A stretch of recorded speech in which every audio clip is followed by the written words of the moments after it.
Épître aux Galates, chapitre 3. Premier paragraphe, versets 1 à 14. Ô Galates insensés! Qui vous a ensorcelés, vous, devant les yeux de qui Jésus-Christ a été dépeint crucifié au milieu de vous? Je voudrais seulement apprendre ceci de vous. Avez-vous reçu l'Esprit sur le principe des œuvres de loi ou de l'ouïe de la foi? Êtes-vous si insensés? Ayant commencé par l'Esprit, achèveriez-vous maintenant par la chair? Avez-vous tant souffert en vain, si toutefois c'est en vain?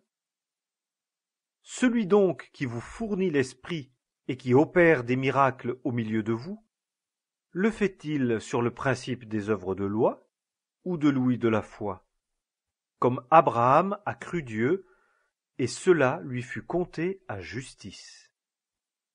Sachez donc que ceux qui sont sur le principe de la foi, ceux-là sont fils d'Abraham. Or, l'Écriture, prévoyant que Dieu justifierait les nations sur le principe de la foi, a d'avance annoncé la bonne nouvelle à Abraham. En toi, toutes les nations seront bénies. De sorte que ceux qui sont sur le principe de la foi sont bénis avec le croyant Abraham. Car tous ceux qui sont sur le principe des œuvres de loi sont sous malédiction. Car il est écrit « Maudit est quiconque ne persévère pas dans toutes les choses qui sont écrites dans le livre de la loi pour les faire. » Or, que par la loi personne ne soit justifié devant Dieu, cela est évident, parce que « le juste vivra de foi ». Mais la loi n'est pas sur le principe de la foi, mais « celui qui aura fait ces choses vivra par elles ». Christ nous a rachetés de la malédiction de la loi, étant devenu malédiction pour nous.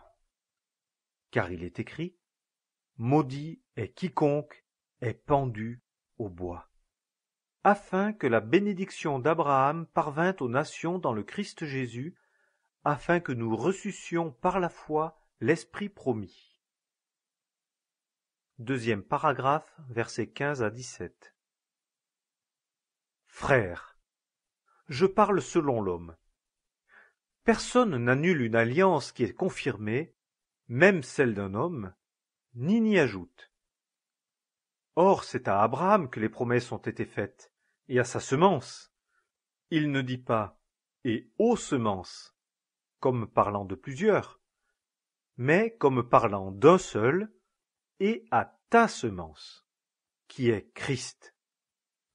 Or je dis ceci, que la loi, qui est survenue 430 ans après, n'annule point une alliance antérieurement confirmée par Dieu, de manière à rendre la promesse sans effet. Troisième paragraphe, verset 18.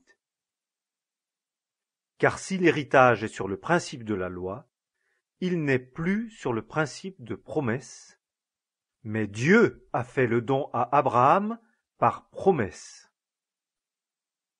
Quatrième paragraphe, versets 19 et 20. Pourquoi donc la loi? Elle a été ajoutée à cause des transgressions, jusqu'à ce que vint la semence à laquelle la promesse est faite, ayant été ordonnée par des anges, par la main d'un médiateur. Or, un médiateur n'est pas médiateur d'un seul, mais Dieu est un seul. Cinquième paragraphe, versets 21 à 29. La loi est-elle donc contre les promesses de Dieu? Qu'ainsi n'advienne. Car s'il avait été donné une loi qui eût le pouvoir de faire vivre, la justice serait en réalité sur le principe de la loi. Mais l'Écriture a renfermé toute chose sous le péché, afin que la promesse, sur le principe de la foi en Jésus-Christ, fût donnée à ceux qui croient. Or, avant que la foi vînt, nous étions gardés sous la loi, renfermés pour la foi qui devait être révélée, de sorte que la loi a été notre conducteur jusqu'à Christ, afin que nous fussions justifiés sur le principe de la foi.